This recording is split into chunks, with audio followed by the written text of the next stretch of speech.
जी नमस्कार, स्वागत है आपका हमारे चैनल सी-टेट अधिगम में। दोस्तों, आज मैं आप लोगों को एक बहुत ही बड़ी अपडेट देने वाला हूं। तो अपडेट के बारे में हमसे मत जानिए, वीडियो को ही पूरा देखिए, सारा अपडेट आपको मालूम चल जाएगा। बहुत सारी प्रश्नों पे बात हुई मुख्य पिटिशनर से, उन्होंने जो बातें बताई है इस पर गौर करने की ज़रूरत है और इसको बारीकी से आप लोगों को समझने की ज़रूरत है। अगर समझ में आए तो प्लीज़ कमेंट करके हमको बताएं, और वीडियो के डिस्क्रिप्शन में मैं अपना टेलीग्राम चैनल का लिंक दे दूंगा, उसको जल्दी ज्वाइन कीजिए, क्योंकि बहुत सारी चीज़ें जो भविष्य के गोद में पड़ी हुई हैं उस पर से पर्दा हटने वाला है। और अब सी-टेट दिसंबर अभ्यर्थी जितने भी हैं, अब सक्रिय होकर एकजुट होकर संघर्ष करने की ज़रूरत आन पड़ी है। तो चलिए दोस्तों, बिना देर किए हुए वीडियो की शुरुआत करते हैं। जो भी साथी हमारे वीडियो को देखेंगे और वो हमारे चैनल पे पहली बार विजिट कर रहे हैं, प्लीज़ हमारे चैनल को भी सब्सक्राइब करेंगे। तो चलिए वीडियो की शुरुआत करते हैं। हाँ, नमस्ते सर। नमस्ते सर, कुछ अपडेट जानना था आपसे कि सोशल मीडिया पर आईए के संबंध में जो बातें की जा रही है कि आईए दाखिल हो गया, जी। कहीं कहीं पे ये भी सुनने में आ रहा है कि कहा नहीं जा सकता है। तो इस संबंध में सर आपसे कुछ कंफर्मेशन चाहिए थी कि आईए दाखिल हुआ कि नहीं।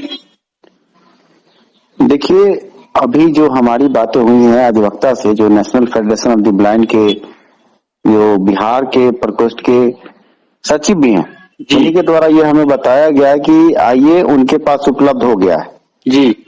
तो केस में जब भी कोई रिटेन कुछ भी जब सबमिट किया जाता है जी, तो जो भी उस पक्ष के अधिवक्ता होते हैं उनको भी वो उपलब्ध कराया जाता है जी। तो ऐसे में हमारे पास आज से 4 दिन पहले ही ये आईए आ चुका था और national federation of the blind के अधिवक्ता द्वारा ये हमें उपलब्ध कराया गया जी। हमने जब इस संबंध में उनसे बातचीत की तो उन्होंने कहा कि जब केस पहली बार दाखिल हुआ था और रिटन जो आर्गुमेंट आया था वही समान रूप से फिर से दोबारा डाला गया है जी। इसमें नया कुछ नहीं है जी। तो ऐसे में उनका कहना है कि ये आईए किसी काम का नहीं है। ये आईए इसलिए डाला गया है कि जो प्राथमिक शिक्षा निदेशक जो है डॉक्टर रंजीत कुमार, उन पर अवमानना का नोटिस गया है जी। कि जब बहाली प्रक्रिया पर हाई कोर्ट से स्टे था तो आप हाई कोर्ट के विरुद्ध जाकर के ये कैसे कह सकते हैं हम शेड्यूल निकलवा देंगे, हम बहाली करवा देंगे, और उसके बाद प्रक्रिया भी आगे बढ़ा दी गई। जी। हमने आपको पिछले साल जून जुलाई में ही ये कहा था कि बहाली प्रक्रिया पर स्टे है जी। और इसमें माध्यमिक शिक्षा के जो निदेशक है उन्होंने तो स्टे लगा दिया, लेटर जारी कर दिया 30,000 जो शिक्षक की बहाली उस पर, लेकिन जो प्राथमिक शिक्षा निदेशक है उन्होंने ऐसा कुछ नहीं किया था जी। और आगे उन्होंने सी-टेट दिसंबर का मुद्दा लेकर के बहुत गर्मी से आगे इस मुद्दे को बढ़ाया, लेकिन आगे इस चीज को भूल गए कि जो national federation of the blind का केस क्या है। आगे उनको जब कोर्ट का नोटिस गया है तो अपने आप को अवमानना के केस से बचाने के लिए उन्होंने जो पहली बातें वक्तव्य जो पहले थी उसी वक्तव्य को दोबारा प्रस्तुत कर दिया जी। पर इस आईए का जो आगे प्रारूप है, जिस प्रारूप में आईए है, हमारा अधिवक्ता से बातचीत में उन्होंने कहा जी।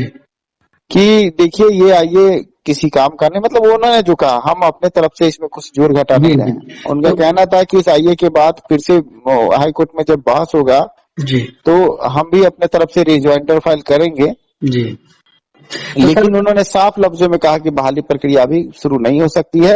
ये पुरानी बातों को ही दोहराया गया कि हमने दे दिया है, जब दे दिया है तब अभ्यर्थी क्यों कोर्ट में है। जी। उन्होंने सीधे लफ्जों में ये कहा कि सरकार का कहना है कि हम दे चुके हैं। अगर सरकार की तरफ से आरक्षण का लाभ मिल गया होता तो अभ्यर्थी कोर्ट में क्यों जाते हैं जी। और स्टे क्यों लगता जी। ऐसे में अब सब कुछ अब सरकार पर है। सरकार जानबूझकर जो भी अभी कर रही है जी। सही तरीके से वक्तव्यों को नहीं रखा जा रहा है, सिस्टम का फेल है, अपने आप को बचाने की ये साजिश है, ऐसा कहा जा रहा है। अब ऐसे में देखिए इस आईए से क्या होता है, पर हम जहां तक जानते हैं और मेरा अनुभव जो है, अनुभव के आधार पर हम कह सकते हैं कि ये 31 मई के बाद ही बहाली जाएगी, उससे पहले ये बहाली नहीं हो सकती है। इस बीच में कुछ चंदा चोर भी सक्रिय हुए हैं जो अभ्यर्थियों को इक्को पार्क, गर्दनी बाग यहाँ वहां बुला रहे हैं कि आइए आइए। तो जो अभ्यर्थी हैं उनको बस बुलाया इसलिए जा रहा है कि वहां पर अभ्यर्थी पहुंचे, उनसे 150, 200, 500 रुपया लिया जाए और कोई बात नहीं है। जी सर, अभ्यर्थी को भी सोचना चाहिए। जी। अगर आईए में कुछ होता ऐसा तो लग रहा है कि कुछ नहीं है, इसके हिसाब से ही कुछ इस तरीके का कार्यक्रम करने का प्लानिंग किया जा रहा है, क्योंकि ये बेबुनियाद है। नहीं, आईए जो है। बेबुनियाद हम नहीं कहेंगे, सब जो कानून के प्रक्रिया के हिसाब से उन्होंने आगे बढ़ाया, जो उनका कर्तव्य है। और जी सर। हमारे पास 4 दिन पहले आई आया था, हम तो किसी को देने वाले नहीं थे, पर एक दो ऐसे हैं शख्स जिन्होंने हमें रिक्वेस्ट किया कि सर हमें आईए उपलब्ध कराइए, हमने उनको दिया और उन लोगों ने आईए वायरल कर दिया। नहीं तो ये आईए किसी को पता भी नहीं चलता। जी। अभी तक हाईकोर्ट के वेबसाइट पर भी ऐसा कुछ नहीं ठीक से बताया जा रहा कि आईए क्या मिला नहीं मिला। पर जी। जैसे ही ये वायरल हुआ तो बहुत सारे ऐसे नेता है जिनका कोई हैसियत नहीं है, वो भी अब कहते हैं कि हम सचिवालय गए थे, हमने आईए निकलवा दिया। तो आईए निकलवा दिया है तो हम उन नेताओं को हम ये चैलेंज भी करते हैं कि बहाली करवा के दिखा दे। जी सही बात है। मतलब ये बहुत अजीब स्थिति है। यहाँ पर कुछ भी आप मतलब लोगों को समझ नहीं है। अभी तो सीटेट दिसंबर के अभ्यर्थी के जो विरोध कर रहे हैं, पहले से बीटेट सीटेट उत्तीर्ण अभ्यर्थी, आप समझिए कि शिक्षा के निदेशक का साफ तौर से कह रहा था कि हमारे पास सीट बहुत खाली है, अगर ये बहाली का मौका इनको दिया जाता तो रिक्ति बढ़ती तो क्या सिर्फ सीटेट दिसंबर को लाभ होता कि सबको लाभ होता? सर इन बेवकूफों को क्या समझा? हम तो ये भी कह रहे हैं कि बहाली प्रक्रिया को रद्द करवा के फिर से डोमिसाइल के साथ बहाली लिया जाए। तो उनका कहना है क्या इतना जो 10-10 हजार रुपया हम लोग का फॉर्म में लगा आवेदन भरने में, तो मेरा कहना है कि डोमिसाइल लगने के बाद 30 से 35 हजार जो बाहर का अभ्यर्थी सीधे बाहर हो जाएगा और 30,000 सीट जो आपको मिलेगा वो नजर नहीं आ रहा है। जी। यही सब बात, बहुत सारी ऐसी बातें हैं। इस बीच में हम सर टोकना चाहेंगे आपको। सर एक सवाल बार बार हमसे पूछा जाता है, कहा जाता है, जो इस चीज को मैं आपके जुबानी जानना चाहता हूँ, ये मेरा पर्सनली सवाल है। ये सवाल यही है कि कुछ लोग कमेंट लिखते हैं कि अवैध सीटेट, इलीगल सीटेट, तो क्या इसका क्या मतलब हम लोग समझे कि हम लोग मतलब जो है सीटेट दिसंबर वाले पूरी तरीके से चोरी से पास हुए, या फिर न्यायालय के द्वारा इस तरीके का शब्द नहीं है। देखिए वो ये लालच में लोग पड़े हुए, जो पहले से सीटेट बीटेट पास है वो लालच में पड़े हुए, इसी लालच ने उनको यहाँ तक डुबोया है। जी। वो सोच रहे कि किसी तरह की हमको मेरा बहाली हो जाए। जी जी। दुनिया भाड़ में जाए। ये क्या होता है ना कि एक गाड़ी के 4 चक्के हैं जी। चारों अगर समानांतर अगर आगे एक साथ बढ़ेंगे तभी गाड़ी चलेगी। तो इनका जो चक्का है ना जी, वो चाहते कि हम अपना चक्के को ही आगे लेकर चल रहे हैं, गाड़ी जहां का तहां पड़ा रहे। जी। आप समझिए कि अगर उनके साथ पैरेलल अगर सीटेट दिसंबर या जनवरी वाले जो 2021 के सीटेट अभ्यर्थी अगर साथ हो जाए जी, और जो हम लोग का जो यूनिटी और जिस तरह सीटेट दिसंबर अभ्यर्थियों के जो जज्बे के साथ कोई भी काम को आप देखते हैं जी, तो इससे फायदा किसको होता है? हम सीट बढ़वाते हैं, हम 2,70,000 सीट की बात करते हैं, हम डोमिसाइल की बात करते हैं। जी। लेकिन ये लोग क्या सोच रहे हैं कि चंदा चोरी करके या चोरी से चुपचाप फर्जी अभ्यर्थियों को लेकर बहाली पूरा कर ले, जो कभी होने वाला नहीं है। अभी फर्जी अभ्यर्थी अगर बाहर हुए हैं तो इससे फायदा किसको है? जो जेन्युइन अभ्यर्थी है। जी जी, सही बात। सर एक सवाल आपसे और था सर, एलपीए के संबंध में जानना था कि सर एलपीए का केस क्या होगा? देखिए एलपीए का जितना भी केस है सभी का केस नंबर आ चुका है जी, लेकिन एलपीए के केस में जजों का बेंच निर्धारित होता है, उसमें सिंगल जज नहीं बैठते हैं। हो सकता है कि चीफ जस्टिस के बेंच में केस हो सकता है कि कोई जज निर्धारित हो, तो 2 जज निर्धारित होते हैं जी, 2 जज बैठ करके इस पर फैसला करते हैं। आपको ये जानना चाहिए कि 2017 का जी, जो गलत प्रश्नों का अंक का केस था वो डबल बेंच में गया, 2017 से आज 2021 हो गया। जी। आज तक उसकी तारीख कभी नहीं पड़ी। सर एक क्वेश्चन और था, आपसे जानना था, national federation of the blind का केस जो है जी, तो उसमें सर अभी क्या प्रक्रिया चल रही है? क्या अभी सरकार इस मान को मानने को तैयार है क्या कि देखिए वेटेज दिया जाए? इसके लिए आपको थोड़ा पीछे भी जाना पड़ेगा। देखिए सीटेट दिसंबर का मुद्दा भी जब स्टे पर था तो हमने समझाया था जी, कि केस को बहुत स्लो लेकर चलो।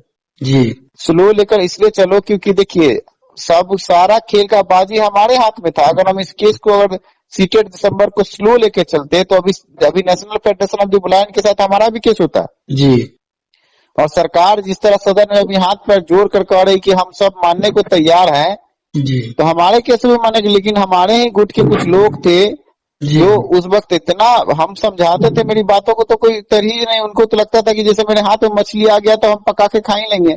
जी सर। पानी में ही मछली था, बंटवारा शुरू कर दिया। बहुत सारे लोग हम नेता है। जब कुछ नहीं था सीटेट दिसंबर का तब कोई नेता नहीं था। जी, जैसे ही थोड़ा सा ये स्टे लगा बहाली पर तो इतना नेता पैदा हो गया जी। कि पूरा मतलब उन लोगों ने उस टाइम अगर मेरी बात को समझा होता तो national federation of the blind के केस से जो स्टे लगा है ना, जी वो आपके सीटेड दिसंबर केस के स्टे के साथ ही लगा था। जी आप समझिए कि national federation of the blind का केस अभी तक जिंदा है और सीटेड दिसंबर अभ्यर्थी का केस डिसमिस हुआ, क्यों हुआ? जी तो बड़ी बात यह है कि हम जो सीटेड दिसंबर अभ्यर्थी हैं उनको समझ नहीं था उस वक्त, हम कितना समझाते रह गए। केस को थोड़ा कोई भी हड़बड़ा कर बात को नहीं ले जाना चाहिए। जी अगर हम लोग स्लो चलते हैं national federation of the blind के तरह केस को लेकर के, तो अभी हमारे मुद्दे में भी जान रहता और आज हमारे हाथ में बाजी होती। जी तो अभी आप जो कह रहे हैं कि ये national federation of the blind के केस है, इसमें एक और बात आपको बता देते हैं जी कि ये जो अभी जो आईए फाइल हुआ है, किसी भी तरह से बहाली अभी शुरू होने वाली नहीं है। मई के बाद ही बहाली शुरू होगी। आईए अगर फाइल भी हो गया तो फिर आगे चीफ जस्टिस डेट निर्धारित करेगी, फिर कब सुनवाई होगा कोई नहीं कह सकता। सर इस बीच एक और प्रश्न उठता है आपसे जाते जाते, एक लास्ट सवाल मैं पूछना चाहता हूँ सर। जी सर क्या है कि अभी जो विधानसभा का सत्र चल रहा है, जी इसी बीच अगर मान लीजिए कि मई में जो बहाली शुरू होने की बात हो रही है, तो बीच में हम लोग शिक्षा मंत्री जी से मिल सकते हैं क्या, पूरे सीटेड दिसंबर वाले? ऐसा देखिए, हम अपने स्तर से पूरा प्रयास कर रहे हैं। हमने वहाँ ये भी कहलवा भेजा है और उनके पीए से भी हमारी बातचीत हुई है शिक्षा मंत्री की। हमारा यही कहना है कि जब national federation of the blind के केस से रोस्टर पर जब सवाल उठ गए हैं और 4% क्षैतिज आरक्षण अगर हाई कोर्ट दे देता है जी, तो उसके बाद तो फिर से आवेदन लेना ही पड़ेगा ना, जो दिव्यांग अभ्यर्थी है उनसे। तो आप 15 दिन का या 1 महीने का समय देते हैं, तो उसी समय में आप सीटेड दिसंबर जो दिव्यांग अभ्यर्थी कम से कम है उनका ले लीजिए जी और अगर आपको सीट बढ़ा देंगे तो बहुत से सीट बढ़ाकर सबको ले लीजिए। लेकिन अभी बात यह है कि सरकार शिक्षा विभाग अभी असमंजस में है। लगातार 3 शिक्षा मंत्री बदल चुके हैं, ये तीसरे हैं। अब देखिए 1-2 दिन में हम बहुत सारी बातें आपको बताएंगे, नहीं क्या बातचीत हुई, कैसे होगी, इन सब पर पर्दा ही रहने दीजिए। जो होगा वक्त भविष्य की गोद में आपको पता चलेगा समय के साथ। जी शिक्षा विभाग क्या कर रहा है, क्या मिल रहा है, कहाँ मिल रहा है। जी धन्यवाद सर, आपने जो अपना 20 कीमती समय निकालकर हमको बहुत सारे प्रश्नों से संतुष्ट उत्तर जिसका आपने सही सही दिया, उससे हम संतुष्ट हुए और आशा करते हैं कि हमारे व्यूअर भी संतुष्ट होंगे। ठीक है, धन्यवाद सर। धन्यवाद सर।